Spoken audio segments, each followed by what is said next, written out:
Hi hello నమస్తే అందరికీ ఎలా ఉన్నారు అందరూ. ఇవాళ నేనైతే చాలా కమ్మగా టేస్టీగా ఇంట్లో ఈజీగా చేసుకునే టొమాటో పచ్చడి చూపించాలనుకుంటున్నాను. ఇది మా మదర్ స్టైల్. 2 kgs టొమాటోస్ని నీట్గా కడుక్కొని ఇలా ముక్కలుగా కట్ చేసుకొని పెట్టుకోవాలి. పెట్టుకున్న తర్వాత మనం బాండీ పెట్టుకుని ఎక్కువ ఆయిల్ పట్టదు ఫస్ట్ మగ్గిచ్చేటప్పుడు. సో 2 స్పూన్స్ ఆయిల్ వేసుకొని ఈ కట్ చేసుకున్న ముక్కలన్నీ ఒక గిన్నెకి వచ్చినాయి అనమాట. అవి కరెక్ట్గా ఆయిల్లో వేసుకున్న తర్వాత ఒక నిమ్మకాయ సైజ్ అంత చింతపండు కూడా అందులోనే వేసేసుకొని ఇంకా 1 టీ స్పూన్ పసుపు అనమాట, ఫుల్గా టీ స్పూన్ పసుపు కూడా వేసేసుకొని ఇలా వాటర్ పైకి వచ్చేదాకా మగ్గించుకోవాలి. వాటర్ అంతా తగ్గిన తర్వాత 1 కప్ కల్లుప్పు తీసుకొని వేసేసుకోండి. అంటే 1/2 కప్ పడుతుంది, మనం చూసుకుని వేసుకోవాలి కల్లుప్పు కాబట్టి. తర్వాత 1 కప్ కారం తీసుకొని 3/4 వేసేసి ఒక 1/4 ఉంచండి పక్కన. తర్వాత ఇదంతా బాగా మిక్స్ చేసుకొని మనం మార్నింగ్ పెడితే ఒక 2 hours ఎండలో పెడితే ఈజీగా మనకు నిల్వ ఉంటుంది అనమాట ఎక్కువ రోజులు. మేమైతే మార్నింగ్ పెట్టి సాయంత్రం దాకా ఎండలో ఉంచేసాము.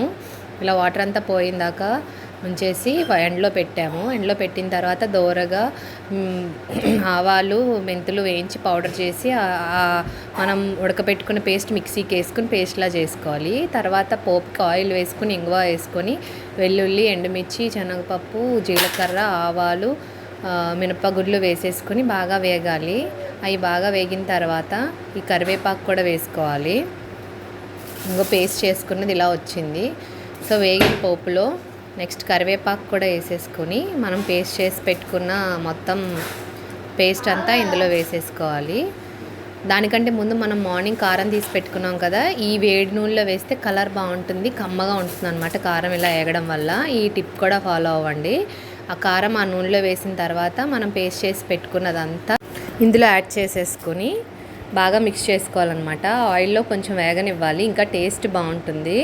ఈ టొమాటో పచ్చడి మనకి ఫ్రిడ్జ్లో పెట్టేసుకోండి, నిల్వ కూడా ఉంటుంది, కానీ మ్యాక్సిమం ఫ్రిడ్జ్లో పెట్టుకుంటే మనకి బాగుంటుంది అనమాట. ఇందులో 2 స్పూన్స్ చక్కెర కూడా వేసుకొని బాగా కలిసేలా మిక్స్ చేసుకోండి. దీని టేస్ట్ అయితే చెప్పలేను, ఒక్కసారి మీరు తిని ఎలా ఉందో ఖచ్చితంగా మీరే కమెంట్ చేస్తారు. అండ్ ప్లీజ్ సబ్స్క్రైబ్ కూడా చేసుకొని చూసిన వాళ్ళందరూ, ఇది నా రిక్వెస్ట్.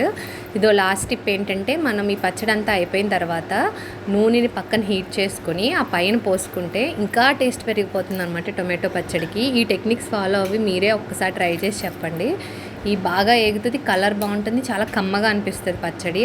కాగిన నూనె దీనిపైన వేసుకొని దాన్ని కూడా బాగా కాసేపు మిక్స్ చేసుకుంటే 2 kgs టొమాటోకి ఇదిగోండి ఈజీగా 2 kgs పచ్చడి వచ్చింది. బయట ఆర్డర్లు పెట్టుకొని ఎలా చేస్తారో తెలియక హెల్త్ ఏ కారం వాడతారో తెలియదు, హెల్త్ పాడు చేసుకోకండి. ఇలా ఈజీగా ఇంట్లో చేసుకోండి, మనకి 1 month పైనే వస్తుంది ఈ పచ్చడి.